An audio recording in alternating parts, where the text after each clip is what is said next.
उस शकटासुर ने स्वयं देह मूर्ति धारण नहीं किया, इसलिए बालकृष्ण ने भी उसको निराकार आकाश की तरह गुप्त रूप से ही नष्ट कर दिया। इसमें आश्चर्य की कौन सी बात है? यह तो काकतालीय न्याय की तरह घटित हुआ। श्री बालकृष्ण मन ही मन मानो शकटासुर से कह रहे थे कि हे शकटासुर, हमारे भवन के इस आंगन में यह हमारा ही शकट था। तू स्वयं ही इसमें जबरदस्ती आकर बैठ गया। अरे मैं तो बालक हूँ, रोते हुए हाथ पैर उछालता रहता हूँ। अगर मेरे पैर को ठोकर से तुम दूर जाकर गिर पड़ा और मर गया तो इसमें मेरा क्या दोष है?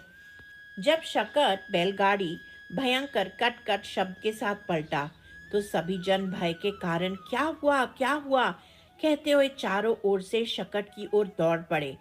वहां पहुंचते ही उन्होंने पलटा हुआ शकट एवं पलने के ऊपर बालकृष्ण को देखा। इस भयंकर रूप से टूटे हुए शकट को देखकर सभी ने अनिष्ट की आशंका की और विलाप करने लगे। उस शकट के उलटने के भयंकर शब्द को सुनकर यशोदा माता अपने पुत्र के प्रति अनिष्ट की आशंका करने लगी। वे तो शोक एवं भय के कारण असमर्थ सी हो गईं और धड़ाम से भूमि पर गिर पड़ी। उनकी भयभीत दशा को देखकर ऐसा लग रहा था मानो उनके ऊपर कोई देवता आविष्ट हो गया हो। वहां खड़ी गोपियां वेग पूर्वक उनके पास आईं और उनको संभालने लगी। गोपियों ने माता यशोदा को पुत्र के कुशल होने का आश्वासन दिया। माता ने सभी के देखते देखते ही दौड़कर बालकृष्ण को गोद में उठा लिया। फलस्वरूप उनके अंग प्रत्यंग कंप आदि अष्ट सात्विक विकारों से अभिभूत हो गए। पुत्र को पाकर भी माता यशोदा अत्यधिक भयभीत थी, इसलिए श्री नारायण एवं ब्रजवासियों के समक्ष विलाप करती हुई कहने लगी, हाय मेरा लाला, 3 मास का ही तो है। यह तो परम कोमल नवनीत के समान है।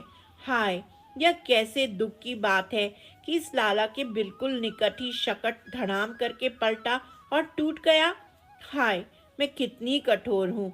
वज्रपात के जैसा भयंकर शब्द सुनकर भी अनिष्ट की आशंका से मेरे प्राण नहीं निकले। मेरे वात्सल्य भाव को धिक्कार है। मुझे तो माता की केवल उपाधि मिली हुई है। माता जैसा मेरे में एक भी लक्षण नहीं है। माता यशोदा आश्चर्य प्रकट करती हुई दीनता से कहने लगी, इस शकट बैलगाड़ी के गिरने के वेग से पृथ्वी कंपित हो गई है। जिसने भी इसके पलटने का भयंकर शब्द सुना वह बहरे जैसा ही हो गया था। लेकिन यह तो बड़ा ही आश्चर्य हुआ कि शकट बालक के ठीक बगल में ही गिरा। तथापि बालक अत्यधिक भयभीत होकर भी जीवित है। मैं तो यही अनुमान करती हूँ कि मेरा दुर्भाग्य का फल बहुत ही अधिक है। इसलिए तो गोकुल में पूतना आई और अब ये शकट पलट गया। यह तो श्री ब्रजराज का ही पुण्य प्रताप है कि अमंगल का स्वतः ही निवारण हो गया। अन्यथा मेरे दुर्भाग्य से तो न जाने कौन कौन से अमंगल प्रकट होंगे। वहां बाहर खड़े हुए श्री नंद आदि गोप शकट बैलगाड़ी पलटने पर आपस में प्रश्नोत्तर करने लगे। यह मेघ जैसी भयंकर गड़गड़ाहट हुआ वह क्या था? किसी ने उत्तर दिया, यह तो शकट पलट गया है। उसी के पलटने से यह भयंकर शब्द हुआ। किसी ने पूछा, यह स्वयं ही अपने आप कैसे पलट गया? किसी ने उत्तर दिया, अकस्मात। किसी ने पूछा, सब कुशल तो है? किसी अन्य ने उत्तर दिया, हाँ, श्री हरि की कृपा से सब कुशली है।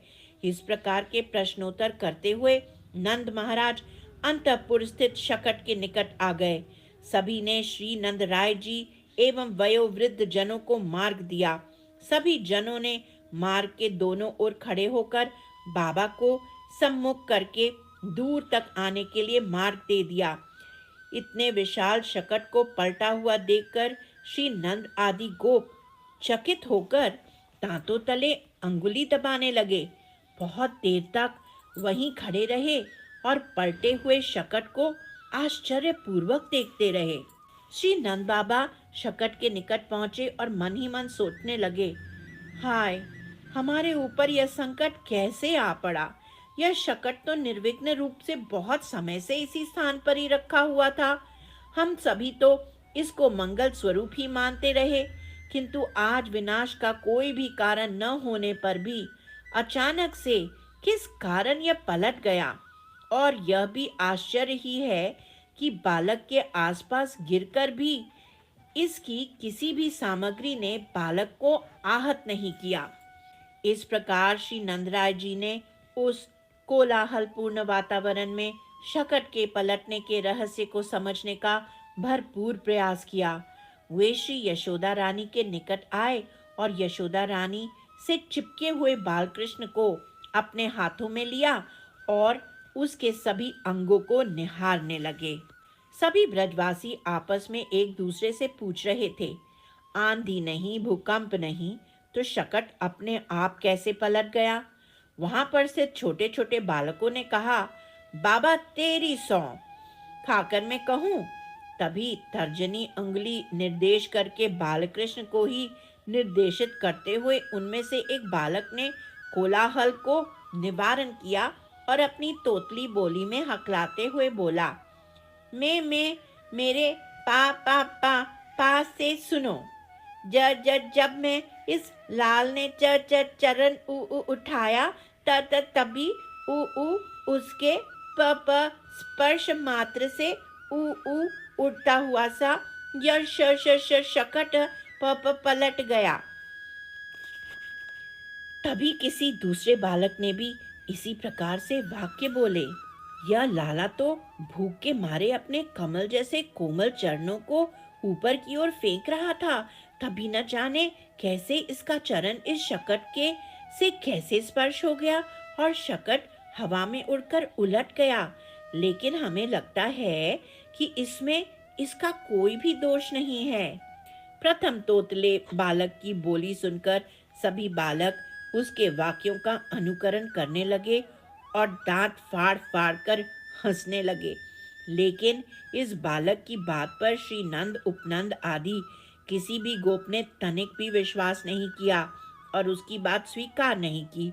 अंततः सभी ने यही निष्कर्ष निकाला कि श्री नंदराय जी के पुण्य प्रताप के कारण ही बालक पूतना हरण की तरह ही बच गया है, अन्यथा कुछ भी अनिष्ट हो सकता था। बलवान बलवान गोपों ने शकट को पूर्वतः सीधा कर दिया। उस पर पहले की तरह सारी सामग्री भी रख दी गई।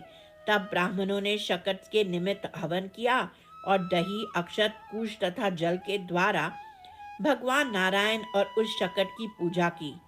जो किसी के गुणों में दोष नहीं निकालते, झूठ नहीं बोलते, दंभ, ईर्ष्या और हिंसा नहीं करते तथा अभिमान से रहित हैं, उन सत्यशील ब्राह्मणों का आशीर्वाद कभी विफल नहीं होता है।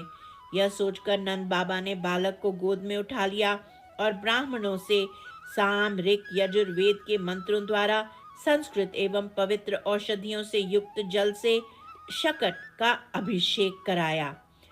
गोपों ने ब्राह्मणों से बड़ी एकाग्रता से स्वस्थयन पाठ और हवन कराकर उनको अति उत्तम अन्न का भोजन कराया।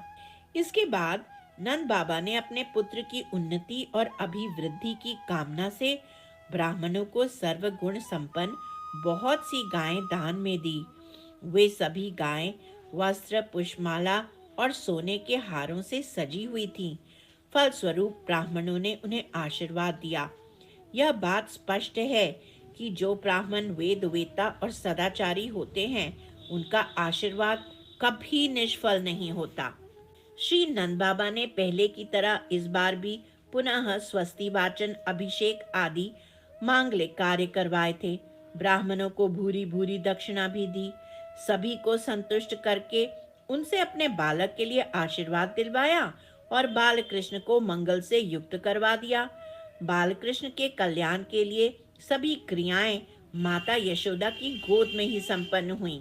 माता यशोदा यही समझ रही थीं कि किसी ग्रह आदि का उत्पात है, इसलिए माता यशोदा ने भी बालक के लालन पालन के निमित्त अनेकों कार्य किए और अंत में उसको दूध पिलाकर भवन के अंतःपुर के शैया भवन में लाला को शयन करा दिया।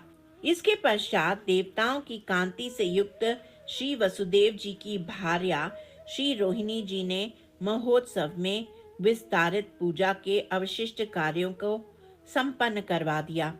यदि कोई शंका करे कि 3 महीने के बालक ने ऐसा अद्भुत कार्य कैसे कर दिया, तो इसका उत्तर है, योगमाया रूपी लीला शक्ति ही इस बालक के गौरव का निर्माण करती है।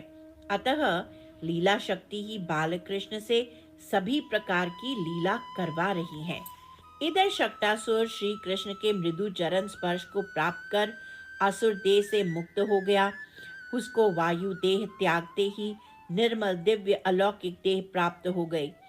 उसने श्री कृष्ण को प्रणाम किया और 100 दिव्य घोड़ों से युक्त दिव्य विमान पर बैठकर भगवान के निज धाम गोलोक में चला गया था। यह शक्तासुर पूर्व जन्म में हिरण्याक्ष का उत्कच नाम का पुत्र था। वह बड़ा ही बलवान और मोटा तगड़ा था। एक दिन वह लोमश ऋषि के आश्रम पर गया और वहां के वृक्षों को उसने तहस नहस कर डाला। लोमश ऋषि ने क्रोधित होकर उसको श्राप दे दिया। अरे दुष्ट, तुझे अपनी बलिष्ठ देह का बहुत अभिमान है। जा, तू देह रहित हो जा। श्राप के कारण इसका देह सांप की केंचुली के समान गिरने लगा। अपनी दुर्दशा को देखकर वह दुष्ट ऋषि के चरणों में गिर पड़ा और प्रार्थना करते हुए बोला, हे कृपा सिंधु, मुझ पर कृपा कीजिए। मुझे आपके प्रभाव का ज्ञान नहीं था। हे मुनिवर, मेरा देह मुझे लौटा दीजिए। इसके प्रार्थना करने पर लोमश ऋषि प्रसन्न हो गए। महात्माओं का श्राप भी वरदान हो जाता है। उन्होंने कहा, वैवस्वत मनमंत्र में श्री कृष्ण के चरण स्पर्श से तेरी मुक्ति हो जाएगी। इस प्रकार इस असुर की शक्ल बैलगाड़ी का रूप धारण करने पर और श्री कृष्ण के चरणों के स्पर्श प्राप्त करने से उसकी मुक्ति हो गई। श्री बालकृष्ण लाल की जय। श्री गोकुल धाम की जय।